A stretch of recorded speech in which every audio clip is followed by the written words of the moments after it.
سورہ نوح مکی صورت ہے۔ بسم اللہ الرحمن الرحیم۔ انا ارسلنا نوحا الی قومہ ان انذر قومک من قبل ان یأتیہم عذاب علیم۔ ہم نے نوح کو ان کی قوم کے پاس بھیجا کہ اپنی قوم کو خبردار کرو قبل اس کے کہ ان پر کوئی دردناک عذاب آ کھڑا ہو۔ چنانچہ انہوں نے اپنی قوم سے کہا کہ اے میری قوم، میں تمہارے لیے ایک صاف صاف خبردار کرنے والا ہوں کہ اللہ کی عبادت کرو اور اس سے ڈرو اور میرا کہنا مانو۔ اللہ تمہارے گناہوں کی مغفرت فرمائے گا اور تم ایک مقرر وقت تک باقی رکھے گا۔ بے شک جب اللہ کا مقرر کیا ہوا وقت آ جاتا ہے تو پھر وہ مؤخر نہیں ہوتا، کاش کہ تم سمجھتے ہوتے۔ پھر نوح نے اللہ تعالیٰ سے کہا کہ میرے پروردگار، میں نے اپنی قوم کو رات دن حق کی دعوت دی۔ رب انی دعوت قومی لیلا و نہارا فلم یزدہم دعائی الا فرارا، لیکن میری دعوت کا اس قوم پر کوئی اثر نہیں ہوا۔ ان کا مفصل واقعہ جو ہے سورہ یونس میں، سورہ ہود میں گزر چکا ہے۔ یہاں پر حضرت نوح علیہ السلام کی دعاؤں کا ذکر ہے جو انہوں نے اللہ پاک سے کی، اور انہوں نے اللہ پاک سے کہا کہ میری دعوت کا ان پر کوئی اثر نہیں ہوا، کہ یہ تو اور ہی زیادہ بھاگنے لگے ہیں، اور میں نے جب بھی انہیں دعوت دی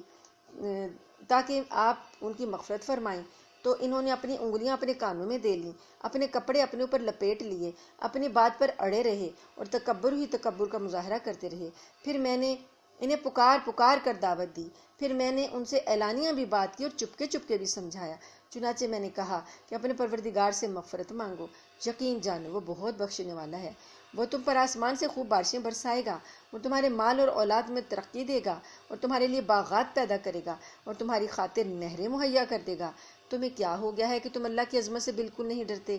حالانکہ اس نے تمہیں تخلیق کے مختلف مرحلوں سے گزار کر پیدا کیا؟ کیا تم نے یہ نہیں دیکھا کہ اللہ نے کس طرح 7 آسمان اوپر تلے پیدا فرمائے اور ان میں چاند کو نور بنا کر اور سورج کو چراغ بنا کر پیدا کیا ہے، اور اللہ نے تمہیں زمین سے بہترین طریقے پر اگایا ہے، پھر وہ تمہیں دوبارہ اسی میں بھیج دے گا اور وہیں سے پھر باہر نکال کھڑا کرے گا، اور اللہ ہی نے تمہارے لیے زمین کو ایک فرش بنا دیا ہے تاکہ تم اس کے کھلے ہوئے راستوں پر چلو۔ آپ اندازہ کر لیں کہ ایک شخص جو کہ اب بوڑھا ہو چکا ہو، ایک پیغمبر اللہ کا، اولو العزم، اللہ نے بولا ان کے بارے میں کہ یہ اولو العزم پیغمبر تھے، نوح علیہ السلام 950 سال تبلیغ کرتے رہے، اب بوڑھے ہو چکے ہیں، گلی گلی میں جا کر، گھر گھر میں ایک ایک بندے کو راستے میں روک کر، تو آپ اندازہ کریں، امیجن کریں کہ کس طرح انہوں نے اپنی قوم کو پکارا، کون سے دلائل دیے۔ تو نوح علیہ السلام فرما رہے ہیں کہ میں نے یہ سارا کچھ بتایا، لیکن رب انہم عصونی، اے اللہ انہوں نے میری نافرمانی ہی کی، میرا کہنا نہیں مانا۔ واتبعوا من لم یزدہ مالہ وولدہ الا خسارا، اور ان سرداروں کے پیچھے چل پڑے جن کو ان کے مال اور اولاد نے نقصان پہنچانے کے سوا کچھ نہیں دیا۔ یعنی جو بڑے سردار مالوں والے اور اولادوں والے تھے، یہ لوگ انہی کی پیروی کرتے رہے اور انہوں نے بڑی بھاری مکاری سے کام لیا، اور انہوں نے اپنے آدمیوں سے کہا کہ اپنے معبودوں کو ہرگز مت چھوڑنا۔ یہ جو سردار تھے لوگوں کو کہتے تھے اپنے معبودوں کو ہرگز مت چھوڑنا، نہ ود کو، نہ سوا کو، اور نہ کسی صورت میں نہ چھوڑنا، نہ یغوث، یعوق اور نصر کو۔ یہ ان کے بتوں کے نام ہیں جو نوح علیہ السلام کی قوم پوجا کرتی تھی۔ تو یہاں پر 5 نام اللہ پاک نے بتائے ہیں، ود، سوا، یغوث، یعوق اور نصر، اور انہوں نے ان کو نہیں چھوڑا بتوں کو، اور نوح علیہ السلام کو جھٹلاتے رہے۔ اس طرح انہوں نے بہت سو کو گمراہ کر دیا، لہٰذا یا رب آپ بھی ان ظالموں کو گمراہی کے سوا کسی اور چیز میں ترقی نہ دیجیے۔ ان لوگوں کے گناہوں کی وجہ سے ہی انہیں غرق کیا گیا، پھر آگ میں داخل کیا گیا، اور انہیں اللہ کو چھوڑ کر کوئی حمایتی میسر نہیں آئے۔ نوح نے یہ بھی کہا کہ میرے پروردگار، ان کافروں میں سے ایک باشندہ بھی زمین پر باقی نہ رکھیے، اگر آپ ان کو باقی رکھیں گے تو یہ آپ کے بندوں کو گمراہ کریں گے، اور ان میں سے جو اولاد پیدا ہوگی وہ بدکار ہوگی اور پکی کافر ہی پیدا ہوگی۔ میرے پروردگار میری بھی بخشش فرمائیے، میرے والدین کی بھی، اور ہر اس شخص کی جو میرے گھر میں ایمان کی حالت میں داخل ہوا ہے، اور تمام مومن مردوں اور مومن عورتوں کی بھی، اور جو لوگ ظالم ہیں ان کو تباہی کے سوا کوئی اور چیز عطا نہ فرمائیے۔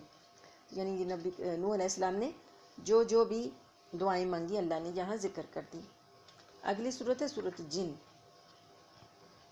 بسم اللہ الرحمن الرحیم۔ قل اوحی الی انہ استمع نفر من الجن فقالوا إنا سمعنا قرآنا عجبا يهدي إلى الرشد فآمنا به ولن نشرك بربنا أحدا۔ اے پیغمبر صلی اللہ علیہ وآلہ وسلم کہہ دو کہ میرے پاس وحی آئی ہے کہ جنات کی ایک جماعت نے قرآن غور سے سنا اور اپنی قوم سے جا کر کہا کہ ہم نے ایک عجیب قرآن سنا ہے۔ سورۃ الاحقاف میں یہ بات گزر چکی ہے۔ تو نبی کریم صلی اللہ علیہ وسلم نے جو قرآن سنایا تھا وہ وادی نخلا میں انہوں نے سنا تھا جنوں نے، اور جا کر اپنی قوم سے کہا، جا کے انہوں نے بتایا کہ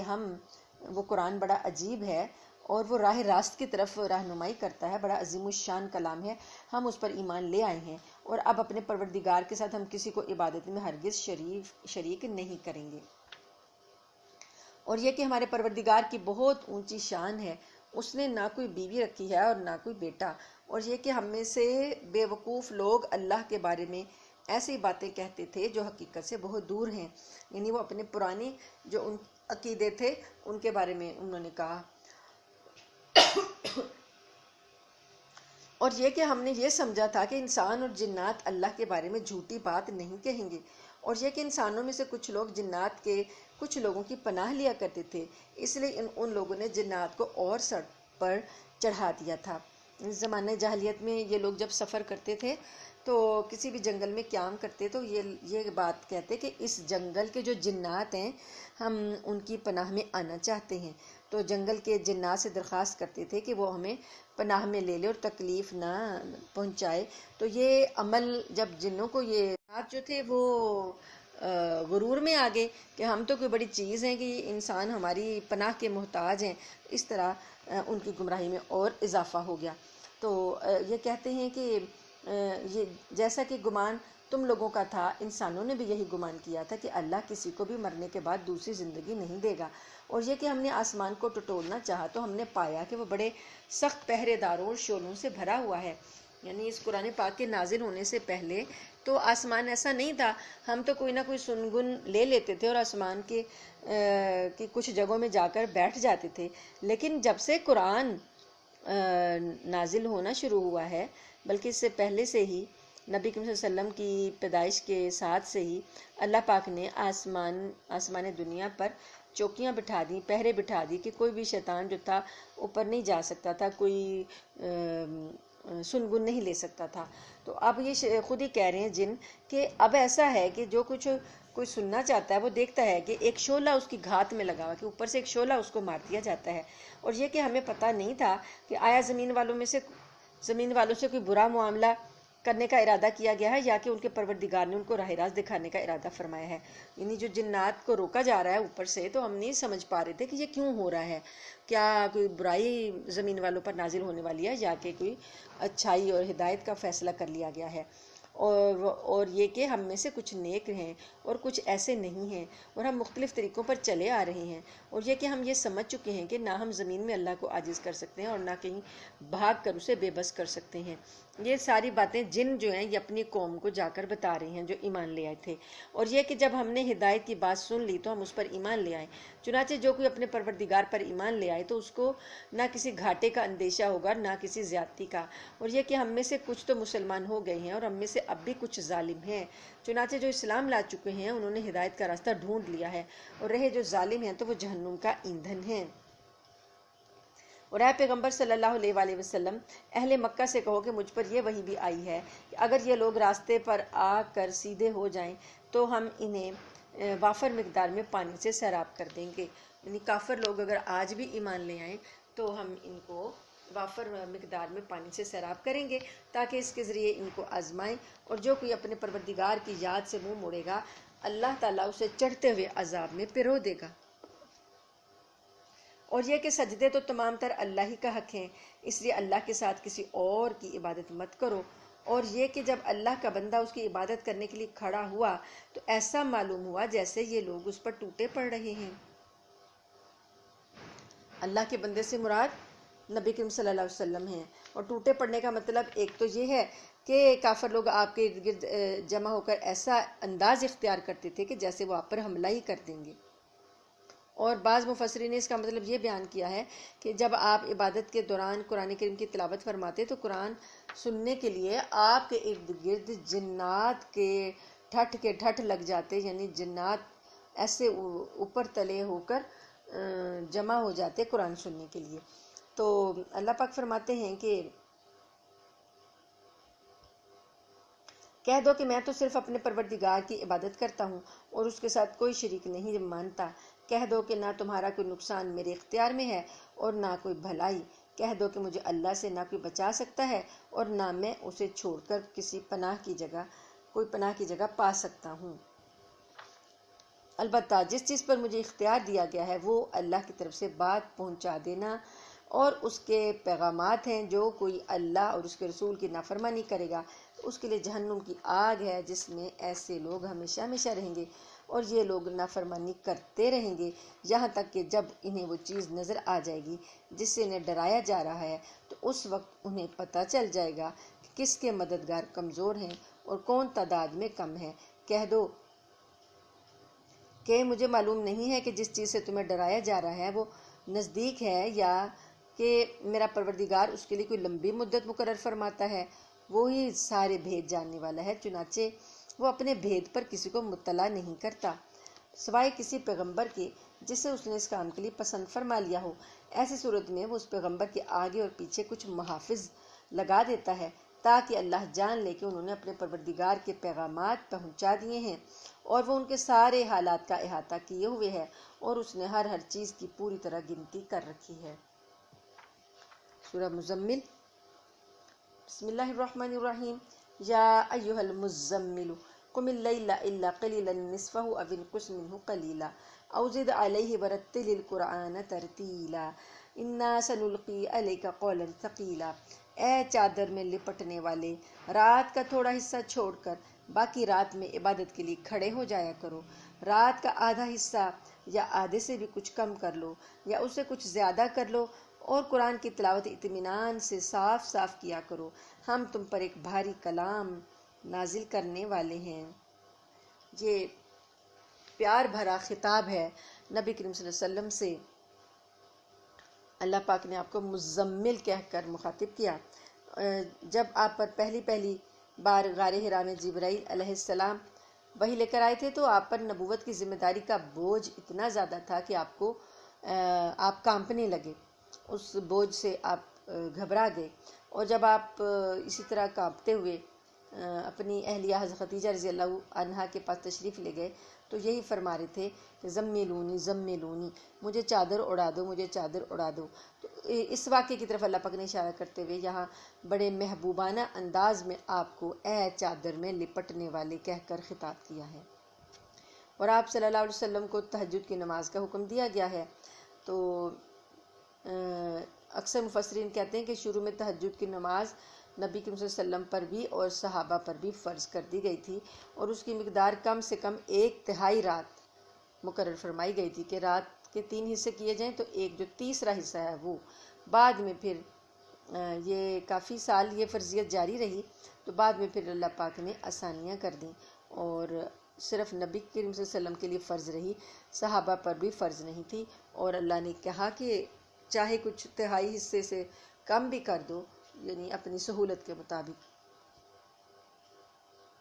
وَذَرْنِي وَالْمُكَذِّبِينَ أُولِي النَّعْمَةِ وَمَهِّلْهُمْ قَلِيلًا، اور اللہ پاک نے فرمایا کہ تمہیں جھٹلانے والے جو عیش و عشرت کے مالک بنے ہوئے ہیں ان کا معاملہ مجھ پر چھوڑ دو اور انہیں تھوڑے دن اور مہلت دے دو۔ یقین جانو ہمارے پاس بڑی سخت بیڑیاں ہیں اور دہکتی ہوئی آگ ہے اور گلے میں پھنس جانے والا کھانا ہے اور دکھ دینے والا عذاب ہے۔ اس دن جب زمین اور پہاڑ لرز اٹھیں گے اور سارے پہاڑ ریت کے بکھرے ہوئے تودے بن کر رہ جائیں گے۔ جھٹلانے والو، یقین جانو ہم نے تمہارے پاس تم پر گواہ بننے والا ایک رسول اسی طرح بھیجا ہے جیسے ہم نے فرعون کے پاس ایک رسول بھیجا تھا۔ پھر فرعون نے رسول کا کہنا نہیں مانا تو ہم نے اسے ایسی پکڑ میں لے لیا جو اس کے لیے زبردست وبال تھی۔ اگر تم بھی نہ مانے تو پھر اس دن سے کیسے بچو گے جو بچوں کو بوڑھا بنا دے گا اور جس سے آسمان پھٹ پڑے گا۔ اللہ کے وعدے کو تو پورا ہو کر ہی رہنا ہے۔ یہ ایک نصیحت کی بات ہے، اب جو چاہے اپنے پروردگار کی طرف جانے والا راستہ اختیار کر لے۔ اے پیغمبر صلی اللہ علیہ وآلہ وسلم، تمہارا پروردگار جانتا ہے کہ تم 2/3 رات کے قریب اور کبھی آدھی رات اور کبھی 1/3 رات تہجد کی نماز کے لیے کھڑے ہوتے ہو، اور تمہارے ساتھیوں میں سے بھی ایک جماعت ایسا ہی کرتی ہے، اور رات اور دن کی ٹھیک ٹھیک مقدار اللہ ہی مقرر فرماتا ہے۔ یہ جو اوپر والی آیت ہے نا، یہ پہلی آیات کے کم از کم 1 سال بعد نازل ہوئی تھیں، اور اس میں اللہ پاک نے تہجد کے حکم میں آسانی فرما دی۔ اللہ پاک نے یہاں پر بتایا کہ اللہ کو معلوم ہے کہ تم اس کا ٹھیک حساب نہیں رکھ سکو گے، اس لیے اس نے تم پر عنایت فرما دی، اب تم اتنا قرآن پڑھ لیا کرو جتنا آسان ہو۔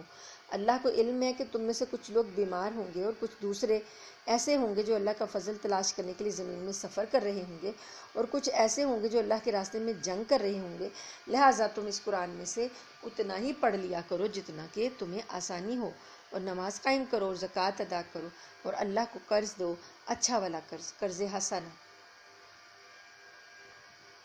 اور تم اپنے آپ کے لیے جو بھلائی بھی آگے بھیجو گے اللہ کے پاس اسے جا کر اس طرح پاؤ گے کہ وہ کہیں بہتر حالت میں اور بڑے زبردست ثواب کی شکل میں موجود ہے۔ اور اللہ سے مغفرت مانگتے رہو، یقین رکھو کہ اللہ بہت بخشنے والا، بہت مہربان ہے۔ اگلی سورہ مدثر ہے، اس کے بھی تقریباً ایسے ہی مضامین ہیں جیسے سورہ مزمل کے ہیں، لیکن اس میں اللہ پاک نے نبی کریم صلی اللہ علیہ وسلم کو یا ایھا المدثر یہاں کہا۔ یہ بھی بڑا لاڈ والا، پیار والا، محبت بھرا خطاب ہے۔ اس کے معنی بھی تقریباً یہی ہیں، لپٹنے والے، کپڑے میں لپٹنے والے، یعنی کوئی چادر تان کے جیسے لپیٹ کے سو جاتا ہے تو وہ۔ تو یہاں پر اللہ پاک نے فرمایا، اے کپڑے میں لپٹنے والے،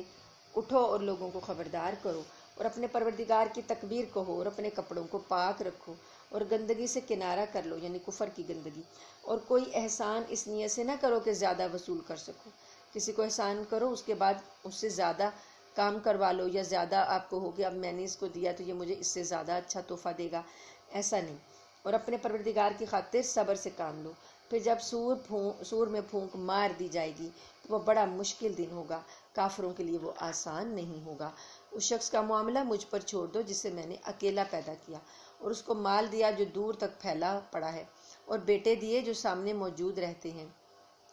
اس سے مراد ولید بن مغیرہ ہے، جو مکہ کا بڑا دولت مند تاجر سردار تھا،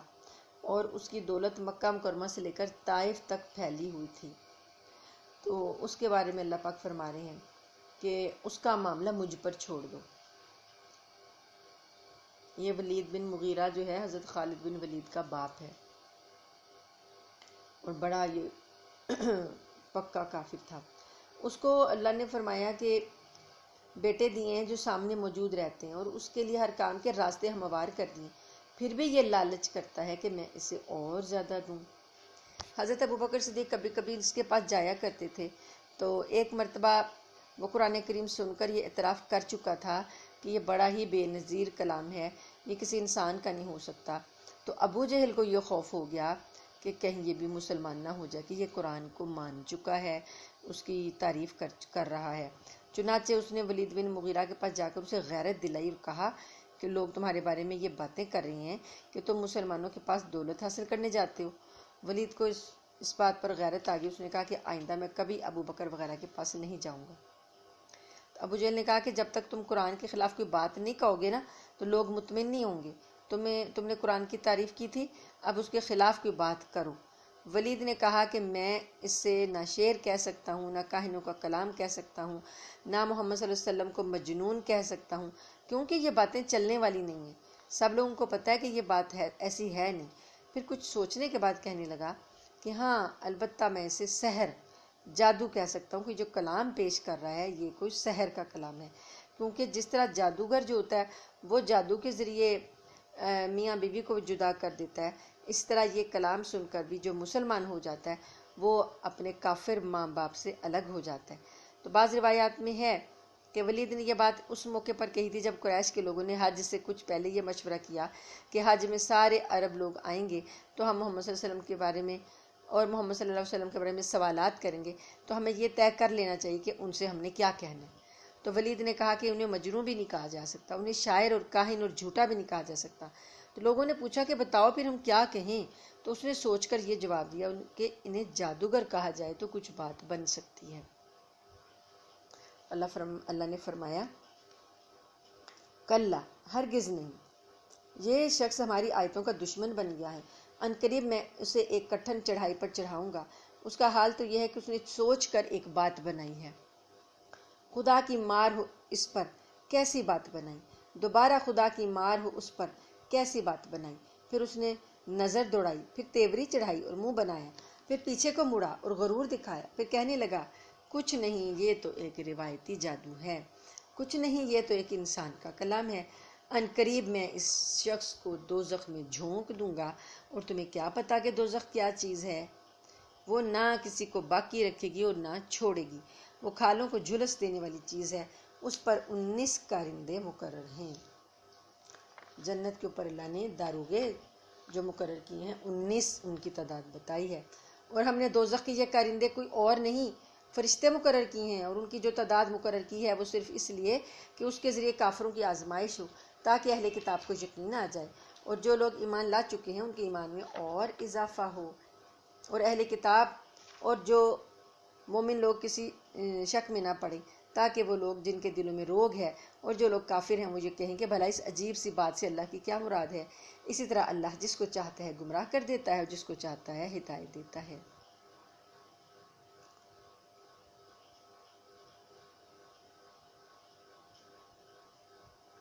جب یہ 19 فرشتوں کی آیت نازل ہوئی تو کافروں نے اس کا مذاق اڑایا، اور ایک کافر نے تو یہ تک کہہ دیا کہ 19 میں سے 17 کے لیے تو میں ہی کافی ہوں، باقی 2 سے تم نمٹ لینا۔ تو اللہ پاک نے بتایا کہ یہ کوئی مذاق نہیں ہے، یہ 19 کارندے جو ہیں یہ کارندے نہیں ہیں، یہ فرشتے ہیں، تم ان کا مقابلہ نہیں کر سکتے۔ اور تمہارے پروردگار کے لشکروں کو اس کے سوا کوئی نہیں جانتا، اور یہ ساری بات تو نوع بشر کے لیے ایک یاد دہانی کرانے والی نصیحت ہے، اور بس خبردار، قسم ہے چاند کی اور رات کی جب وہ منہ پھیر کر جانے لگے، اور صبح کی جب اس کا اجالا پھیل جائے، اور یہ بڑی بڑی باتوں میں سے ایک بات ہے جو تمام انسانوں کو خبردار کر رہی ہے۔ تم میں سے جو شخص آگے بڑھنا چاہے یا پیچھے ہٹنا چاہے، ہر شخص اپنے کرتوت کی وجہ سے گروی میں رکھا ہوا ہے۔ گروی میں جو کوئی چیز قرض ادا نہیں ہوتا تو انسان اپنی کوئی چیز گروی میں رکھوا دیتا ہے، تو اللہ نے کہا جان جو ہے نا یہ گروی میں رکھی ہوئی ہے، تو اس کا بدلہ دینا پڑے گا، یا تو ہدایت کا راستہ اختیار کر لے ورنہ دوزخ میں جلنا پڑے گا، سوائے دائیں ہاتھ والوں کے کہ وہ جنتوں میں ہوں گے۔ وہ پوچھ رہے ہوں گے مجرموں کے بارے میں کہ تمہیں کس چیز نے دوزخ میں داخل کر دیا؟ وہ کہیں گے ہم نماز پڑھنے والوں میں سے نہیں تھے۔ پہلا جو دوزخیوں کا اعتراف ہوگا وہ نماز کے بارے میں ہوگا۔ اور ہم مسکین کو کھانا نہیں کھلاتے تھے، اور جو لوگ بےہودہ باتوں میں گھستے ہم بھی ان کے ساتھ گھس جایا کرتے تھے۔ یہ اپنے کرتوت بتا رہے، اور ہم روز جزا کو جھوٹ قرار دیتے تھے، یہاں تک کہ وہ یقینی بات ہمارے پاس آ گئی۔ چنانچہ سفارش کرنے والوں کی سفارش ایسے لوگوں کے کام نہیں آئے گی۔ اب ان لوگوں کو کیا ہو گیا ہے کہ یہ نصیحت کی بات سے منہ موڑے ہوئے ہیں، اس طرح جیسے وہ جنگلی گدھے ہوں جو کسی شیر کے ڈر سے بھاگ پڑے ہوں، بلکہ ان میں سے ہر شخص یہ چاہتا ہے کہ اسے کھلے ہوئے صحیفے پکڑا دیے جائیں۔ ہرگز نہیں، بات اصل میں یہ ہے کہ ان کو آخرت کا خوف نہیں ہے۔ کلا انہ تذکرہ، ہرگز نہیں، یہ قرآن تو ایک نصیحت ہے، اب جو چاہے اس سے نصیحت حاصل کر لے، اور یہ لوگ نصیحت حاصل کریں گے نہیں الا یہ کہ اللہ ہی ایسا چاہے، وہی اس بات کا اہل ہے کہ اس سے ڈرا جائے، اور وہی اس بات کا اہل ہے کہ لوگوں کی مغفرت کرے۔ الحمدللہ یہ سورہ مدثر میں مکمل ہوئی۔